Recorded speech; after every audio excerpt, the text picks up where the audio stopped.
Sam couldn't be here today. I apologize for that.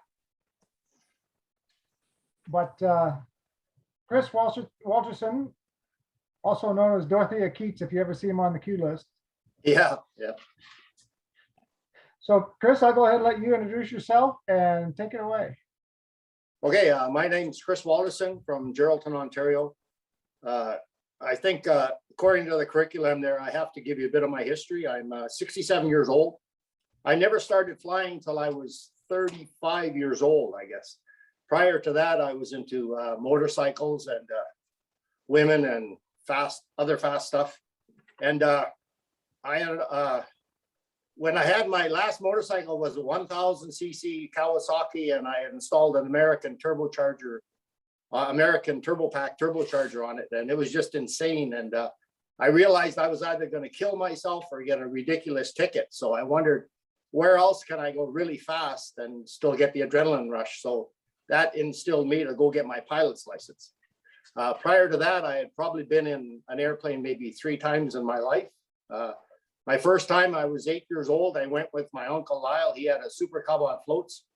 And I remember distinctly I had eaten corn on the cob that night for supper. So needless to say, the back of his airplane was full of corn on the cob, and he landed the airplane on a lake, and we cleaned out the airplane, and then he grabbed me by the scruff of the neck and dunked me in the lake to rinse me off and threw me back in the airplane. But he never gave me heck and never did anything. And I was always apprehensive about airplanes. Even when I went to get my license, I couldn't eat anything in the morning, otherwise I'd get sick. And I just continued with it, and eventually I got my license.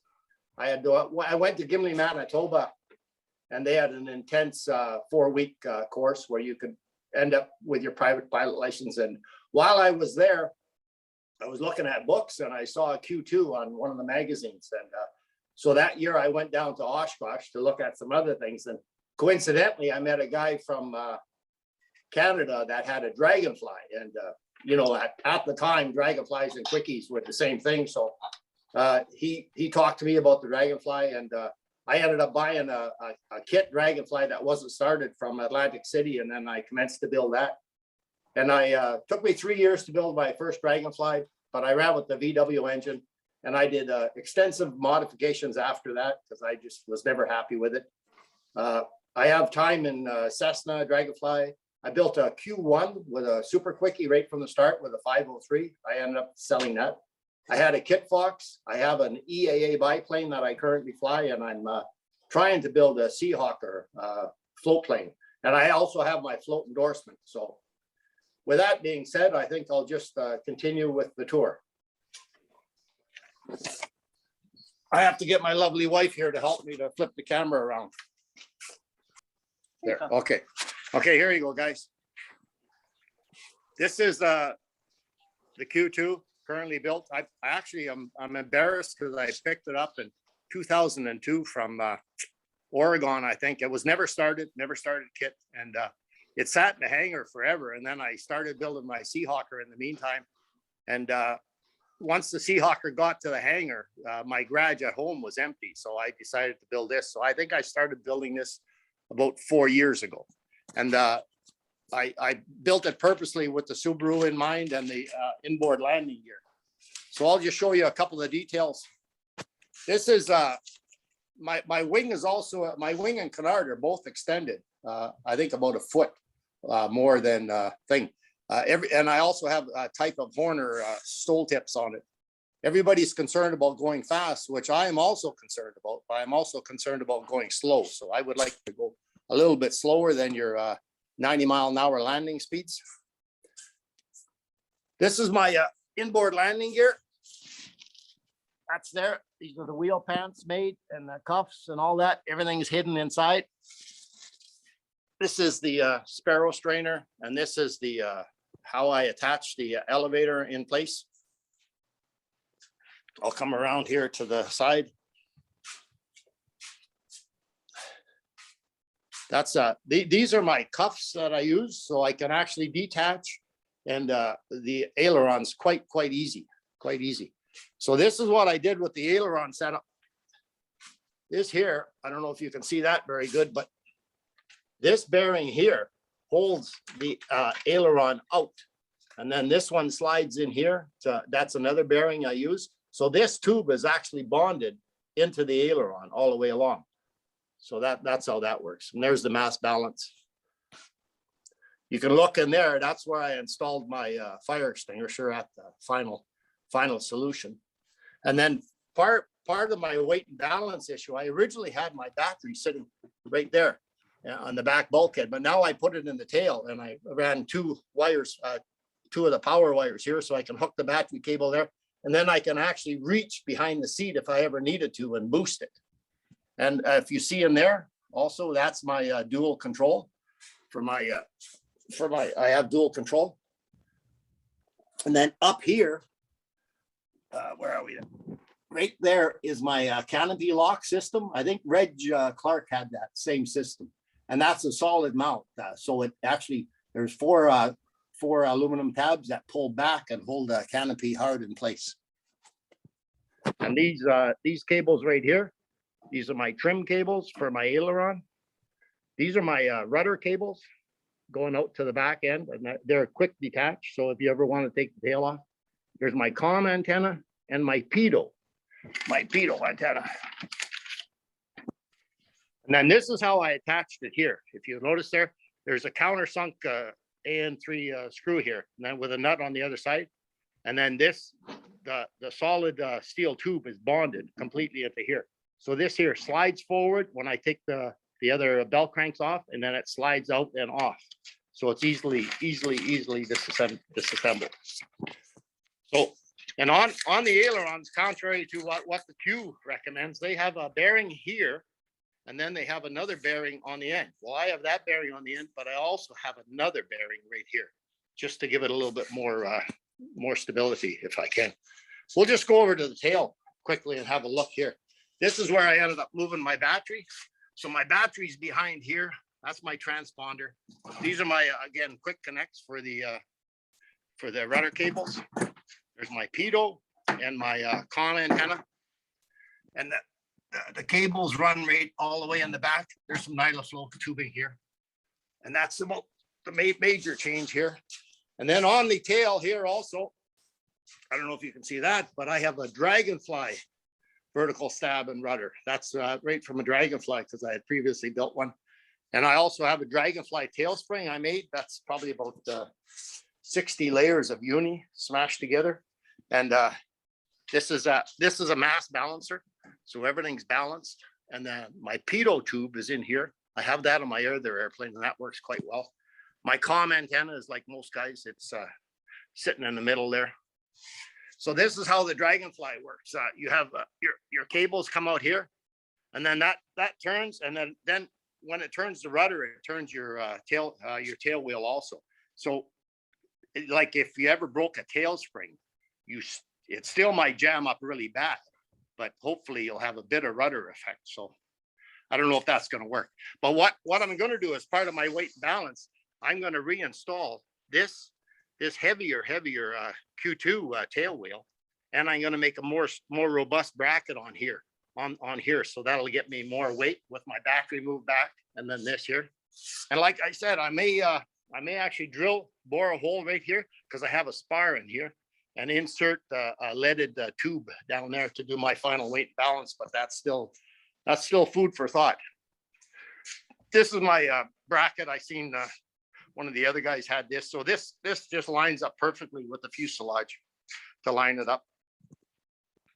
These are the cowls I modified heavily. That's actually a Q2 cowl, but because the engine was so big, I think I had to move it up about 3 inches, or right here. I had to make it quite big.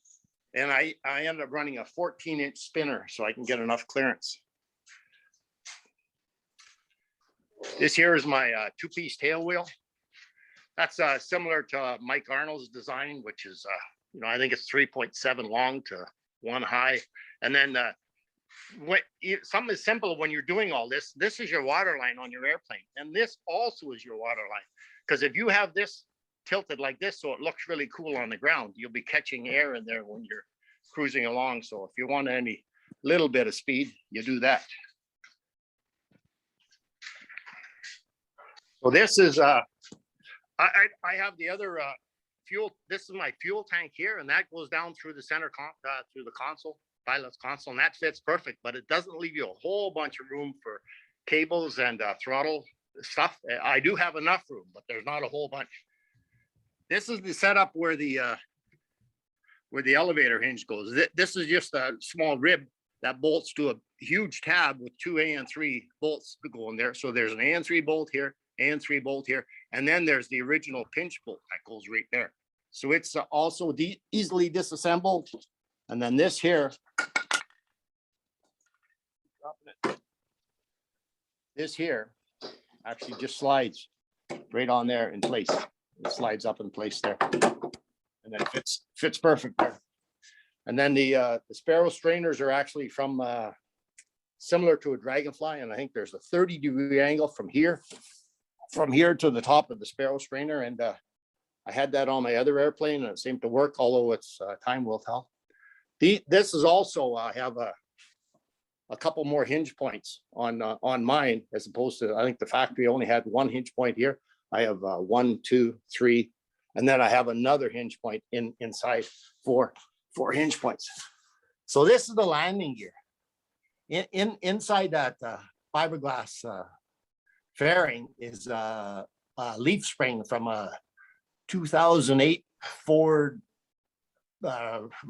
Ranger extended cab, and that's similar to what I have on the other airplane. And this is just a steel welded gooseneck, so it's quite robust. And those are brakes from Sonic's aircraft. They make the brakes, and they seem to work pretty good. But this little fairing just slides up in place. That just slides up once everything's together. And there's just one AN3 bolt that goes and holds everything in place. This is the radiator. It looks kind of ugly. It's going to look pretty after, but that's just a prototype, so I can figure out how my cooling is going to work. I have 1.25" cooling pipes going back, and I have a Ford Sirocco, VW Sirocco radiator stuck inside there. So I'm hoping when the air comes over here, it's going to create a big low pressure here. I may even put some vanes here, and that'll induce more air to come out. And then I'll make a fancy fiberglass cowling after. So coming around here, this is the heart of the beast. I'll get on the other side. There's the turbocharger. There's the wastegate control. Yeah, oh, you still got enough light. This is the motor mount I made, which is it's quite heavy. I think it's 23 pounds or something, but on the 2.2, they have a mount here, so you can make a motor mount off here, but on 2.5, you have to make something to catch these mount points here. These are sway bar bushings off a Ford pickup. They don't have to be robust because you're not dropping a clutch. You're just accelerating slowly. So as long as you have the balance. I have a 3-blade warp drive prop that I recarved the tips to get a little bit more RPM. I'll probably cruise between 35 and 4,000 RPM. This is a Sabre 4-inch prop extension. And this is what I needed to manufacture, so I could adapt my Ford Taurus ring gear on there. And so this thing, it bolts onto the Subaru crank, and then this will bolt on there, and then the ring gear bolts on the back, if you see. This is a starter off a Ford Saturn car. This whole intake system was custom made by myself and a friend. And the headers are custom made too. They're actually a set of headers off of eBay, but we modified the heck out of them to get them to work. So, yeah, and this is the better side of the engine. The alternator is just a mini alternator from eBay. That's the header tank from for the radiator cooling. And this is a mayonnaise jar for the overflow. There's my 2 electronic fuel pumps in there. And then I got an oil cooler sitting in the back, and then we have to have a gascolator in Canada. There's no getting around that. So, okay, we'll go around and I'll open the canopy and give you a tour of the canopy. Oh, one other thing I'll show you is these are some of my favorite tools. Everybody needs these, digital inclinometer. And this is my self-leveling, it's got a gyro in it, self-leveling laser level. I had a fixed point in the garage, and everything was built according to that one fixed point. This is my little file that's really good for cutting down foam. It would be nicer to have a 2-footer, but it's a round rasp on one side, flat rasp on the other, and it really eats up the epoxy with micro too. If you have some, it's good for chopping that up. We'll see if we can lift good there. These are the there we go. There's the locking mechanism I was mentioning. I'm pretty sure Reg had the same thing. And that just, they both go, they're both controlled from this lever right here. I have the stock from the factory. That's the hydraulic cylinder. I didn't make these as strong as most people because it's only a Canopy and it seems to work well. My radio problem, I solved that by using a Becker because my ICOM was way too long and it would hit the header tank. So I'm using that in my other airplane. The engine is fuel injected and electronically computer controlled. So that's my SDS system. This is your mixture for your SDS. And this is my readout there. So I can see my air fuel mixture readout. Pretty basic panel. This is one thing I did similar to the other one when I did my other ceiling. I made these inspection ports on the wing. So when you actually do put the fuel tank in place, you can reach inside with your finger and squeeze all that flux into the fuel tank. And then this is 3 layers of fiberglass and that's sandwiched on there. So I'll just get a light and I'll let you see the, where's my, oh, here's my light. I don't know if that's gonna work, but we'll try it. There's my brake system, and I have dual control, but only single brake on one side. My rudder cables go through the center console, and my brake lines going in there. I actually embedded, while I was building the airplane, I embedded 3/8 plastic lines right down to the brake. So if I ever break a nylon seal, I can just slide it in and slide it out and redo everything. This is the fuel filter that we were all mentioning there. You need a real fuel filter, not the little glass one with the screen. This is one thing I'm trying to do. When I got my plans, I only had one mass balance, and it just coincidentally ended up mass balancing both elevators. So I am just giving that a try and going to see if that'll help. I'm also going to put another dual spring on the other side control just to hold everything centered. That's all experimental. This is my elevator trim, which pulls on this small little bell crank. Then this is my aileron trim, left and right. Oh, left and right. My fuel is off, on. I still haven't placarded anything, but I also have a master switch underneath the center console. There's a master switch where I can shut everything off. I'll just go around the other side and let you have a look. Oh, I better do this one here first. Okay, these are my throttles. So that's the throttle, wide open, and boost. Because I explained to Transport Canada that if I have to make a go around, I don't want to have to throw all instruments forward because I'll over boost if I go too fast. So my boost, that is off, and then I pull it on. So actually, when I go to take off, I put the throttle to the floor and then I pull this back and I watch the boost gauge. I watch this boost gauge, and as soon as it starts to pull about 5 or 8 pounds, then I just fine tune it there. So it's similar to sounds a bit like a constant speed prop. This is my reflexer. That's nose down, tail, nose down, nose up. And that's just a lawnmower throttle cable like we had mentioned before. What? No, I got one. This is my sight gauge that I had, I think that came with the factory, but I dented a little bit there. I have this is threaded, and then I have a 1/8 90-degree elbow in there and in there. I don't know, this is on my other airplane that turned color pretty quickly, so we'll have to see what happens. This is my alternator light, and this is my computer. If my computer has a glitch, that light will come on. So we'll just go around.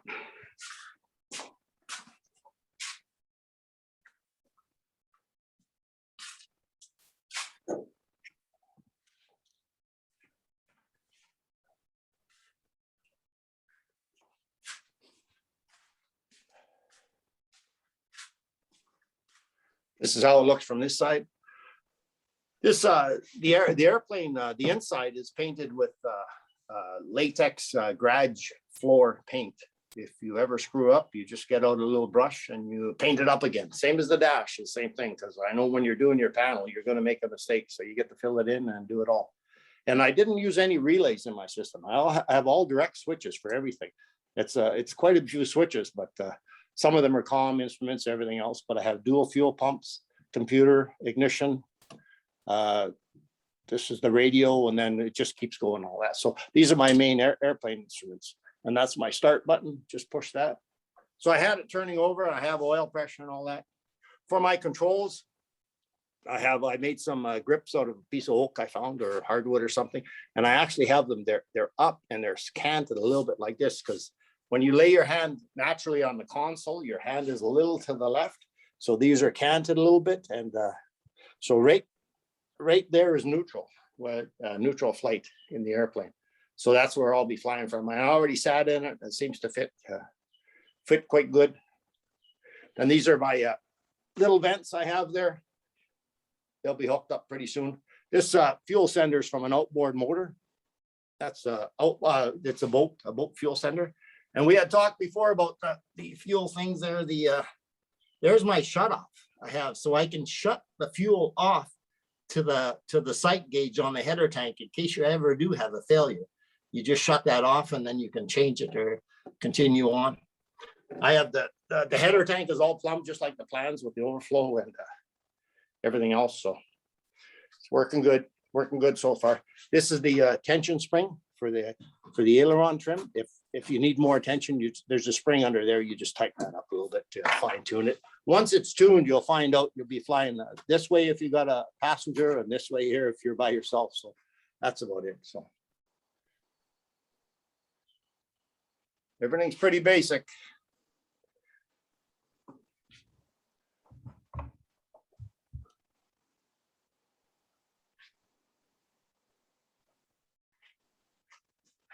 These are the hinges. The paint job came out not too bad. I still need quite a bit of buffing. A lot of it has to be buffed yet. So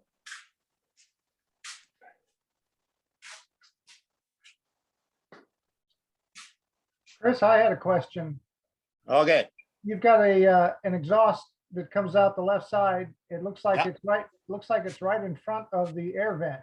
Yeah. But I'll explain that.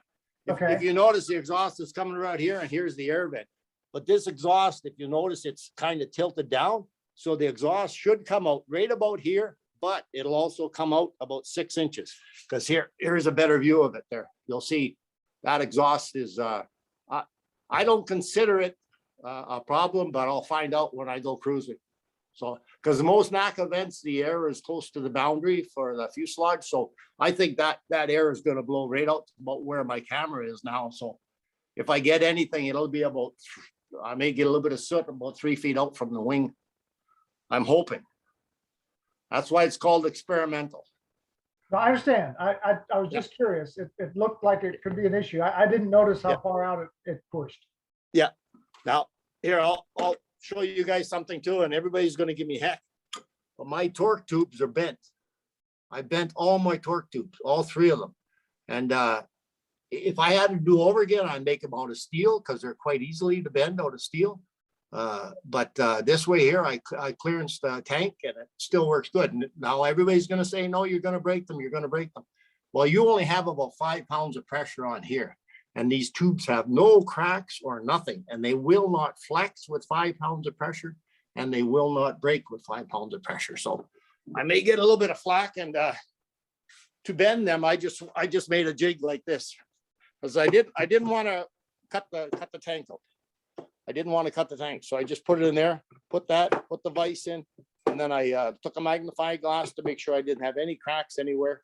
But like I was saying, if a guy has any concern, you could be able to make them out of steel tubing, and it would be even better if for peace of mind. But I also have that on my other airplane because Dragonfly has a similar issue, and I have 770 hours on it. Then there's been no concern, and I check it all the time, so it seems to work. So And there's my transponder. This here is pretty interesting. This is the SDS programmer.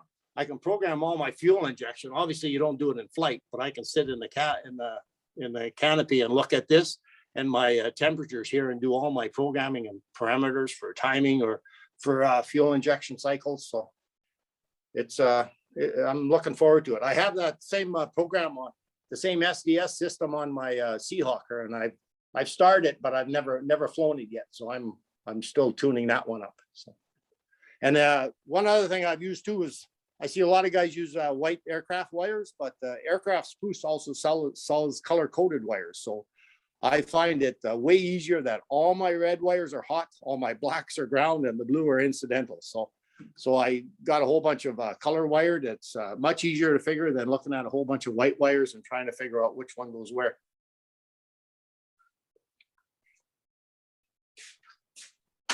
This is the droop tips I have for both the elevator and the canard and the wing. And you can also see there's a slight bend in the I don't know if you can see. Yeah, it's a slight it flares out a little bit on the end of the wingtip. Maybe this one's a little bit better. Yeah, flares out a bit. So. Any other questions? I haven't seen any come through. No, okay. How much time we got left? We should have about 10 minutes. Okay, I'll explain this a little bit better, because I think this is the best system possible. And I don't know if you noticed, but every one of my controls have a double tab rather than the big washer on one side, a double tab. And that's I'm not banging the other system, but I just feel more confident with this system. And like I said, this bearing there holds the whole aileron out. So what I'll do is I'll put a weight in between here, push here, a spacer on, push both of them. And then I drill a 1/8 pilot hole, and I put a rivet prior to drilling the AN3 bolt, because that'll hold everything in place. Then you drill the AN3 rivet out. So then there's no slop at all. It's completely slop free. And then the mass balances are in here. That's what I ended up with, mass balance. So, and then if you see that little black thing underneath the control system there, that's my master switch. So that shuts everything off to the entire airplane. And I just like that for over winter or something, click it off and then you're good to go. These are my aileron, my rudder cables there going through. I think the rudder cables is really advantageous to have everything centralized and in the central console. Although I don't know if you noticed, but according to the plans, they said you can make your center console as narrow as 3.5 inches. And I think I made mine 3.5 inches. And there is not a lot of room to work in there. So if I had to do over again, I'd make that. Pardon me?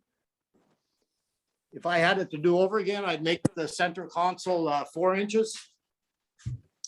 And then I think I would move the fuel tank back maybe 1/2 inch or something, because there's not a lot of room to work or anything with these controls there. You can fit a little bit, but another 1/2 inch would give you a little bit more room to play with. These are my covers I made for just for the cover there. So just to make it look nice. There's no upholstery yet. I'm still deciding on that.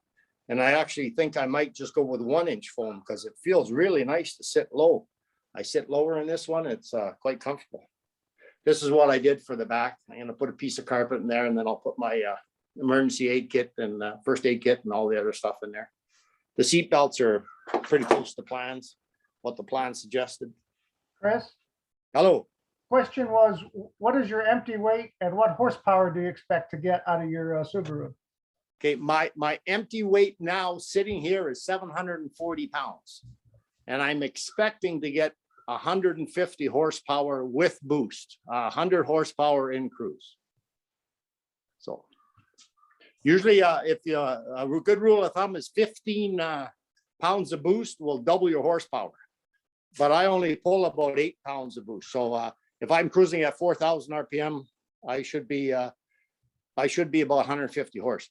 I notice on my little, I have a little, I'm just doing this in reference to my little Dragonfly. I have 1.8 engine in there, and I can flat out at 4,000 RPM, I can see 180 miles an hour, and that's only 1.8. So I'm hoping I can, and that's with only 4 pounds of boost. So if I pull lots of boost, I can get more, but then you have to repitch your prop according to how much boost you pull. So like on this one here, I'll probably pull about 3,200, 3,000 static RPM on the ground with no boost. And then if I pull boost, I can get up to about 4,000 RPM, probably 35 or 37 on takeoff and then more. But everybody thinks that's a lot of RPM, but the prop is only 54 inches or 56 inches. So it's still not getting quite supersonic. So it's still staying reasonably. I think a 180 Cessna would turn a faster tip speed than this thing. And this is the, I don't know, some of you other guys, but this is the mount I made. That just stays there because when you take the tail off, the engine will nose over. So that mount is made to be exactly the right size. So I can just take the tail cone and slide it right into the 8 tabs on the back, and that fits perfect. Yeah, and that's the turbocharger outlet. That's the O2 sensor for the computer. That senses the fuel parameters. So, yeah, it's pretty, this was probably the biggest project, was doing the engine. That was a lot of figuring, because there's not the Saturn. I had to modify the starter, cut the heck out of everything and re-weld, and that was just not a lot of room to get anything in a Q2 cowl, unless you modify the heck out of the cowl. So yeah, and this the elevator setup is, I'm quite pleased with that too, because this is quite more robust than just the one bolt. I didn't care for the one bolt. This is the same system similar to that. We had that on the Dragonfly, and one time I got flutter, and it just scared the bejesus out of me, and I grounded the airplane until I modified it to this system there.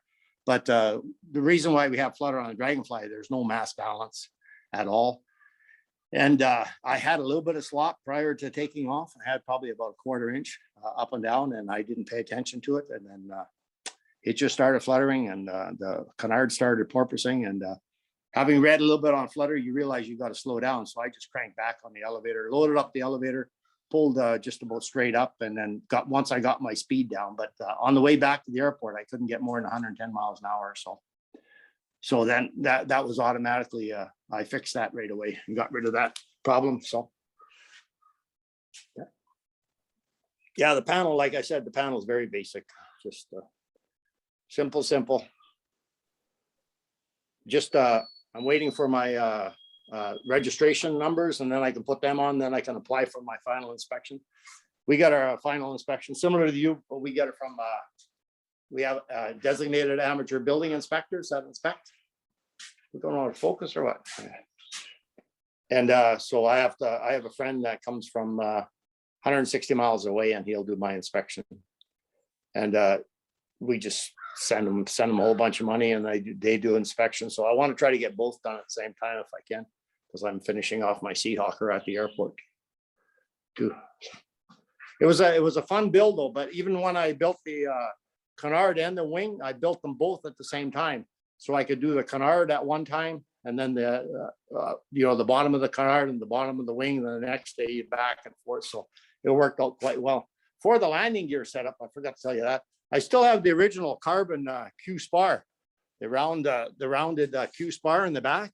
And then I made another spar here, right here. There's another spar, C spar, that cups over the landing gear socket that encloses the landing gear. So this C spar is multiple layers here. It holds everything in place.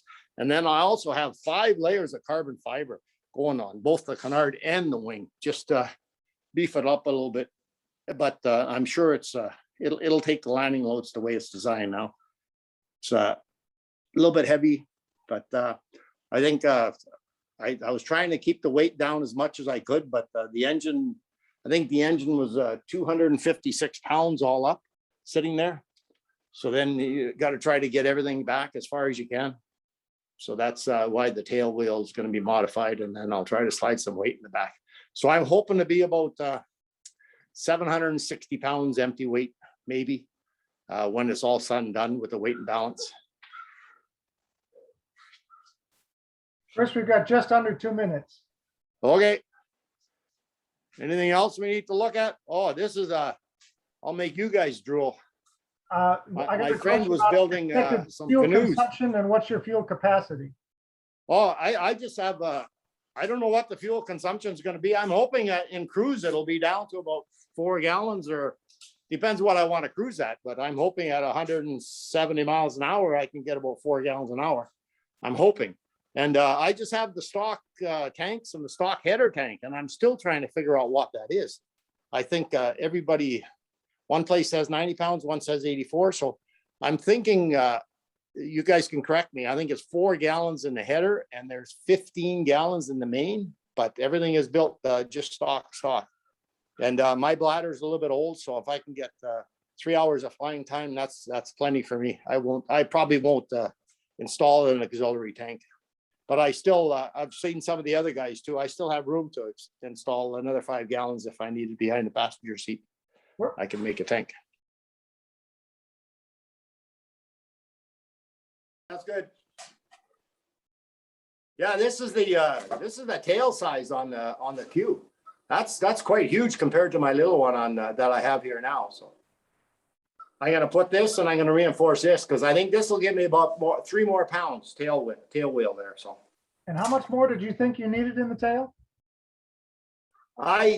13 pounds gave me my CG with my wife in there at 933 pounds. 13 pounds tail wheel thing. But now that I move the battery back another 40 inches, that'll make a significant difference. And then with the bigger tail wheel. So like I said, I think you said you had 18 pounds on yours? Yeah, I think so. Yeah. In level flight. I mean, Yeah. you gotta level the airplane first, but Yeah. But I'm still trying to figure out what the higher gross weights, because according to that chart, it gets like 50 some inches at 1,250 pounds. Your CG. According to the chart, yeah. Yeah, I don't remember what the numbers were. Yeah. Well, usually once you do it once, you know, this is where I'm putting stuff so that everything's good. So Yeah, you don't have to do the numbers all the time. You're not going to sit in the back seat. There is none. So, yeah. And I did my weight and balance like 30 years ago, so I don't Yeah. remember what all the numbers were. Yeah. But I'm going to do like you guys suggested. I'm going to put the airplane level, and then I'm going to put 2 gallons of fuel and just keep doing it, and then get my wife and somebody else so I can go right up to gross and see how close that figures out. Okay. Yeah. Okay, if it's just me and you, that's fine. If you want to go. No, we got 2 other people joined us. Anybody else got any Okay. questions or comments? I've got a question. Yeah. In connection with stability of the aircraft, if you extend the cowling, I'm putting a Rotax 912 into my quickie, the 80 horsepower, but I had to extend the cowling by about 9 inches. Yeah. To get the weight and balance right. Do you guys expect any stability problems with the increase in the length of the cowling? I wouldn't at all. And then 912 is a really good engine for the Q2. It's just most of us can't afford it. So but the 912 is really good. Yeah, I'm coming in at the weight of 560 pounds. Oh, that's perfect. Perfect. Yeah. Yeah. Wow. Yeah.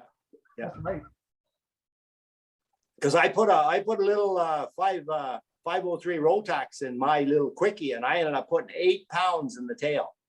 8 pounds of solid weight in the tail just to get my CAG perfect. But once it's there, it's there. And you're quite fortunate with your 912 because you're actually light. You can put your battery in the front, you can put your radiator in the front, you can put everything. So that's a nice package, but most of us can't afford that. So yeah. It would be nice to see if somebody put a 912 in a quickie 1, a Q1. That would be a nice and that, while 914 would even be better. Yeah. Yeah. How far along are you on yours? Yeah, I'm busy with engine testing now. Okay, that's good. Good. Yeah. So it's close. Yeah. But you can also upgrade it with the bigger pistons, and then also take it to 5 and eventually 215 horsepower. Yeah. So it is possible with a minimal increase in weight. And Yeah. what I like about the adaptation to put a in-flight adjustable propeller onto it. Yeah. So Yeah. Yeah. I think that's good to do that. Yeah, my friend had a float plane there with a 912 with an in-flight adjustable Ivo prop on it. He just loved Yeah. it, man. It would just perform like just insane. Really good. Yeah. One thing you'll notice on a 912 when you go to start it, you can't have the throttle on. No, you know, normal airplanes, you put the throttle quarter turn or 1/8 in. On a 912. If the throttle's on, it'll just turn over. It likes to have the throttle shut off. Yes. That's what I remember. Yeah. But I have some time in 912s, behind 912s. I flew them quite a bit. It just, yeah, they're nice and good on fuel. 3.5 gallons an hour sometimes and 3 gallons. Yeah. No, I was fortunate. I picked it up. It's a second-hand motor, and it's only got 450 hours on it. Oh, good. Yeah. So no, I think I picked it up for, in dollars, most probably about $12,000, which is nothing. Okay. Yeah. Yeah. Yeah. If you go, make sure you go on the Rotax website because there's quite a few ADs out on that. Not big ones, but little ones with carburetors and some of the charging systems and all that. Some of the exhaust cracks once in a while, and but other than that, it's the most popular engine and for teaching people to fly. You know, everybody uses the 912 now.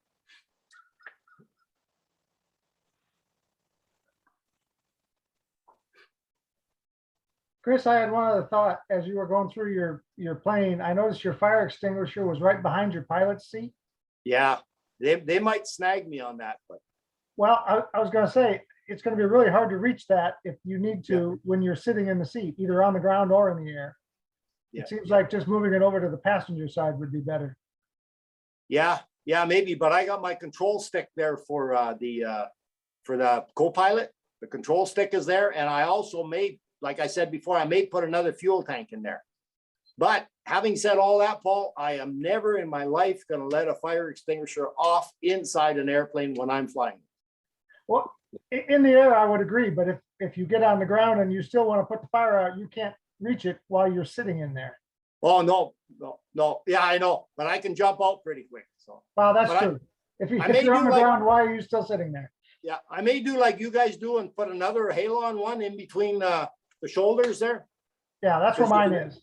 Yeah, there's nothing wrong with having too many fire extinguishers. You can put that, and I could actually slide another one in the back baggage compartment on top of the wing there. I could have one sitting in there, and I could just reach over and grab that. So Okay. that would be easy. That would be easy enough to do. Yeah, It was just a thought. yeah. No, that's a When I good saw thought. it, it scared me. Yeah. Yeah. No, it's a good thought. And what I use there lots is a lot of them nut plates, screws to hold everything in. Remember, it's on you guys were using that on the quickie site there. Those little nut plates. You flux it in place, and that's perfect because I have them. I probably have about 30 on the aircraft holding everything from every piece of equipment. My fuel pumps, everything is held in place by them little nut plates rather than a nut and a bolt. The nut plate is embedded into the fuselage, so it works quite well. Paul, a question for you. When flying your quickie, is it better to fly with a forward CFG, mid or mid-aft? What do you find the easiest or the best handling performance of the aircraft? Yeah. On mine, I'd have to go work out the numbers again to see where I am. I'm guessing that I am a little bit forward of CG, of the center of CG. I mean, I'm obviously within the range, but I think I'm a little forward. But I'd have to run the numbers. Honestly, like we said, I did my weight and balance 30 years ago. I don't remember what my numbers were. Ideally, you'd fly perfect. You'd have a CG that's good enough where you can fly without using your reflexor too much. And then if you're off a little bit, you can correct that with your reflexor. That's what I do on my other airplane. I just correct it. Yeah, that's true, except that at least on mine, I use the reflexor to adjust the difference between the angle of incidence of the two wings. So Okay, yeah, in my case, the rear Yeah. wing has a slightly higher angle of incidence than it should. okay. Yeah. Okay, so it generates a little more lift, and so I actually have to spill off some of that lift with ailerons. But on my other airplane with my reflexor, I have almost two positions. One position is for flying with me and another position is flying with a co-pilot, another person, and that's it. There's hardly anything in between because everything is like we were saying, when you put anything in there, it's right on the center of gravity. So everything works well. Now, it will be interesting to find out from Sam what he does when he's doing icing. And I don't know about Paul, but your elevators, do they stay down not normally sitting on the ground? Is there a lot of load on there? Sitting on the ground. Yeah, like my elevators don't sit level on like on my other airplane and on my little quickie. They didn't sit level. They sit there's about I have to push about maybe 1 pound of pressure on the stick to get the elevators to fit level. Because as soon as I start to fly, the elevators lift up and go into neutral position. But on the ground, there's enough spring tension from the trim to hold the elevators in the down position. Yeah, I was just gonna say, it really depends on mine. It depends on where the trim is set. Yeah, I tend to take off and land with the trim loose, so there Okay. is no trim. oh, okay, yeah, But that's just the way I fly it. yeah. Even my other airplane, I have trims, but I never use them. They're trimmed for me, and then I use the reflexor when I have a heavier person. All the other trims are pretty good, other than the aileron trim. I'll use the aileron trim. And you guys don't have an aileron trim normally, do you? I don't have aileron trim. My aileron trim is a piece of elastic that I wrap around the stick. Oh, that works. No, it works. Yeah, it works Yeah, really well. yeah, And it's really simple, and in failure mode, all it does is snap loose. Yeah. And I have no autopilot or nothing, and I don't want an autopilot. I still like flying, so. Yeah, I I've just- got just over 1,700 hours on mine, and I've never had an autopilot. So Yeah, it's all I hands like, on. I just enjoy it. I enjoy it, so. How's the dynamic stability though? I'm sorry, I didn't hear the question. How's your dynamic stability without an autopilot on long term Oh, flying? not on my quickie, but not on my Q, but on my Dragonfly, it's the stability isn't great. It's if you let go for more than 10 seconds, you're going to go down. On my little Q1, if you let go to scratch your nose, you were gone. So That's there's why. no- That's why. Go ahead. That's why I asked, because I was told that on the Q200s long flights that you will get so fatigued trying to hold altitude that an autopilot de-stresses your life flying for a long time. Oh, Because could be. the plane will not stay level if you let go of the stick. It'll go up, it'll go down, it'll go up, it'll go down. Down. That's Caught it. true on mine, but I've learned not to let go of the stick. Yeah. Fly the airplane. And like I say, I've got about 1,700 hours on mine. I've been to both coasts in the United States. Yeah. So yeah, you just fly the airplane. Don't let go. Yeah. If you expect to let go, then don't. But does it add more stress to your flying by having to constantly hold that, or can versus being able to let go like in some other planes? You're kind of in a reclined position in the seat, Yeah. and I'm Yeah. afraid if I let go and relax, I go to sleep. Yeah. So it's probably good that it keeps me awake. It's the same thing as holding the remote when you're watching TV. Same thing. So you just, yeah. And it's not, there's not big loads. I mean, once it's trimmed out, you just think about going down and you'll go down, or think about going left. It's not really hard to fly, especially on the elevator. The elevators are very sensitive. The ailerons are a little bit more stiff, but it's not hard to fly. Yeah, it's not. I don't consider it fatiguing. No. And I know on my other airplane, the difference between 140 mile an hour cruise and 160 mile an hour cruise is just touching it a little bit. Because if you want to get a good cruise speed, there's a very fine sweet spot.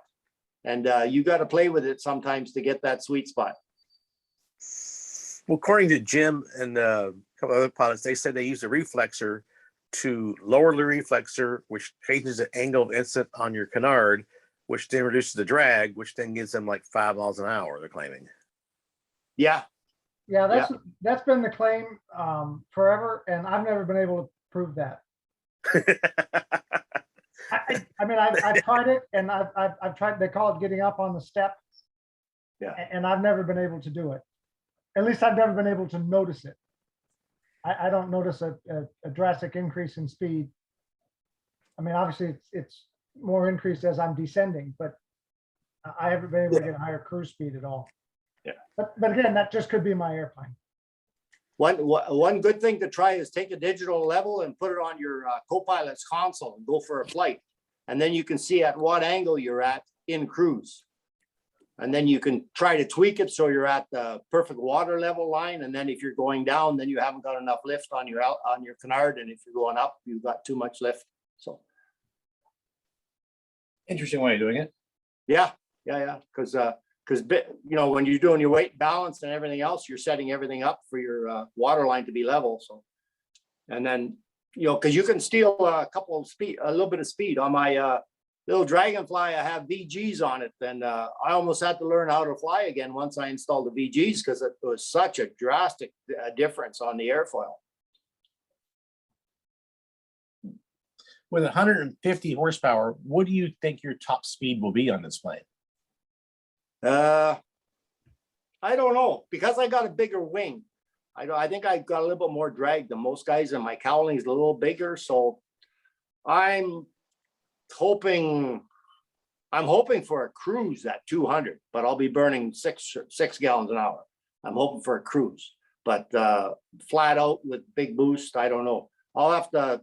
I don't know what Reg gets. I've never heard, because my system, what I have is quite similar to what Reg Clark has, and I don't know what he has for top speed, but I know he's a little bit chunkier than I am, his airplane. So I'm hoping I get a pretty good numbers.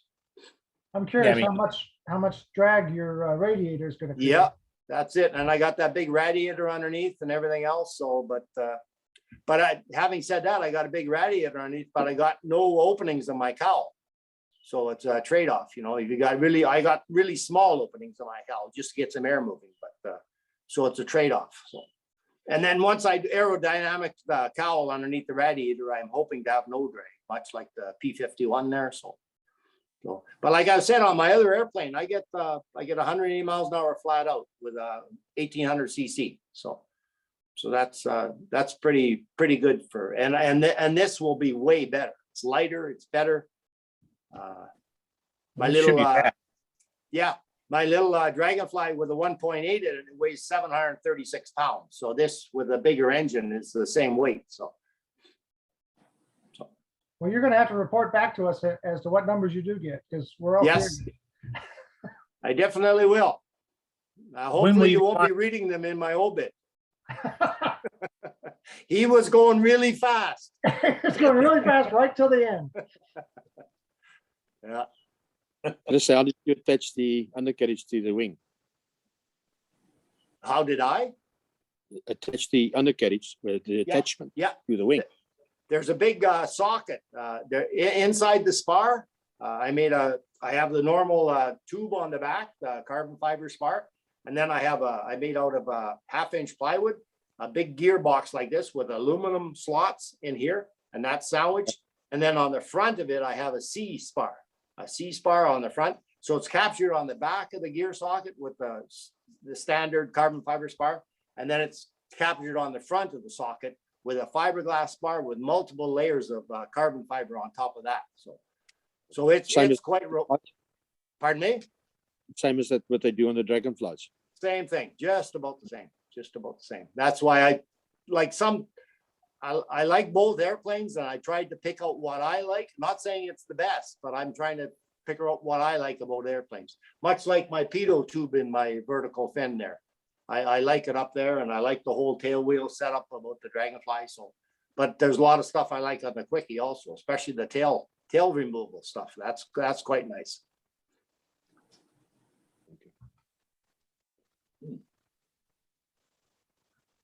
When will you be your first flight? Hopefully the end of the summer. I'm hoping. Like I said, I have another Gary Laguerre. He also built the Seahawker, and he's the first guy to build the Q2. So I'm also hoping, I'm trying to get that one flying at the same time, because that one's at the hangar and this one's here. So I'm just waiting for some lettering, and then I can apply for my inspections and get it out to the airport, and hopefully within 2 months, I'm hoping. Or at least do my taxiing, because it takes a while for Transport Canada to go through all the paperwork here. So my last airplane, I had to wait 7 months for Transport Canada. So Ouch. yeah, ouch. But nothing wrong with taxiing and accidentally flying. So No one once saw you're it. accidentally in the air, you better keep going because it's safer. Oops. Oops, yeah. How will the Quickie handle grass runways? How long a runway? If you land on grass, Oh yeah. or grass, right, how will it handle? You got wheels on your wingtips, or you got inboard Yeah. gear? Yeah, because On the on the wingtip. wingtip, if you're on the wingtips, if you hit any kind of rut, it pulls you left and right. So you have to have really nice grass. Yeah, I've never tried to land mine on grass for just that reason.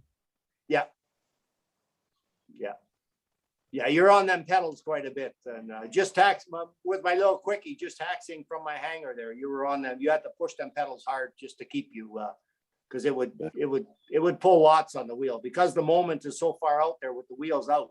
You just need a little bit of slowing down, and you'll turn sideways. So, have you guys ever watched that Dr. Steve Q2 video? Oh, That's the one where he couldn't land. Yeah, it was done in 1990 or something, but that's hilarious there. That's one of the best videos I've ever seen, watching a guy flying an airplane. It was quite nice. Yeah. He didn't understand you had to slow down and land. Yes, and you could see that, right? He was always too high and too fast all the time until Yeah, he I mean, finally got it right. But The two basic principles of physics he did Yes. not grasp. yeah. And most people are like that when they fly a conventional airplane, because when you're coming in with a Cessna or something, your angle of attack for landing is significant. But on these ones, because they're so there's no drag, you seem to be quite shallow angle of attack. Is this an easy design to side slip? Oh, beautiful. That's all I do. I side slip all the time. Just especially I stay a little bit high on final, and then when I need to get down to the runway, I just side slip it. It's a really nice. Well, my other airplane, I'm sure this is similar, but they're really nice to fly. You have a belly board on this plane too? No, I don't have the belly board because I side slip. I just don't want any extra weight. I just crank it hard left or hard right, and away you go. Yeah. So it should be good in a crosswind landing. Yeah. Well, especially I don't know about the other Qs, but a lot of the Qs they had, because the smaller rudder on the back, they seem to lose a little bit of rudder authority. I may be speaking out of turn here, but on my little Quickie 1, when I took off with 52 horsepower, I had my right foot just about right to the floor to keep the ball in the middle, because there was so much P factor. But the rudder was only about 4 inches wide or something. So then on the I don't know if you can notice, but on this design there, I put a bigger rudder, bigger fin, bigger everything, just to get a little bit more stability. and I've never, My I've never had a problem with my rudder. I have the standard rudder on the Q2 Yeah. or Q200. Yeah. And I think the worst landing the most severe crosswind I had was 90 degrees to the runway at 19 gusts to 29. Oh, that's really good. Yeah, that's really good. So yeah, it can handle a crosswind. Yeah. Good. Yeah. That's good to know. Scared the hell out of me, but I got it done. Yeah. You're still walking, right? Yeah, and I could reuse the airplane, both. Yeah. Did you crab on landing, Paul, or did you land one wheel down? Oh, I landed one wheel down for a third of the runway before Okay. I could get the other main gear down Yeah, yeah. Okay. because the crosswind was so severe. Yeah.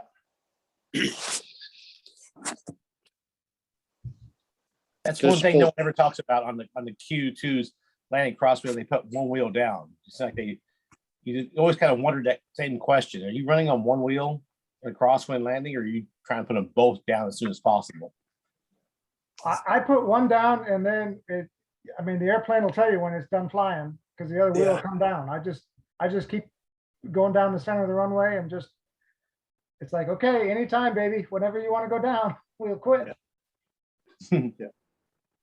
What's your stall speed, Paul, or your porpoise speed? Mine's about 80 mile an hour. At least that's what I planned for. It's actually a little less than that, but No, but have you taken it in the air and stalled it, or? I have, yeah, there it's about 76 or 78, something like Okay. that. Okay. But on landing, I plan on it stopped flying at 80. Yeah, yeah, So I come in over the numbers at about 90 mile an hour. yeah. Yeah, Neither that's of why them- I'm trying. I'm Sorry. trying to get my speeds down a little bit lower than that, because that's pretty fast. That's fast, pretty no fast. doubt. Yeah, yeah, Slower would be better. yeah. And do you have a Awesome. belly board, Chris Paul? I do not have a belly board. I do not have a belly board because I got tired of building towards the end of the project and said, screw it. Yeah. And you do lots of side slips, Paul? Oh, yeah, no, it'll slip. Yeah. It's funny because I've described my slip. If I'm real high on final, the way I do it is I full rudder, opposite aileron, and full aft stick, Oh, yeah, yeah, which in a normal aircraft is how you spin. yeah, but not that. But you can slip the snot out of one of these things, and as soon as it slows down, it goes down like an elevator. Yeah, yeah, that's good. And you just neutralize all the controls, and it's really, really stable.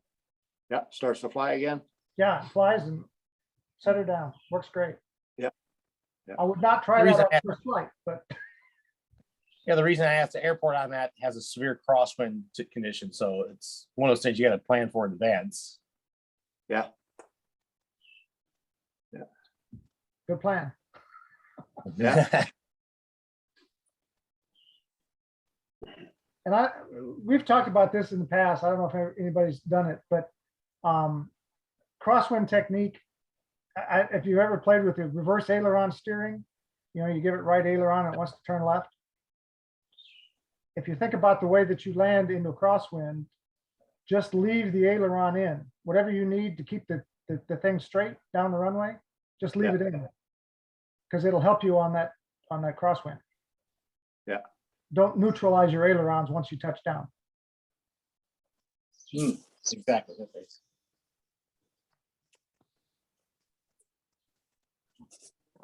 Thanks, guys. I'm going to be off. All okay. right.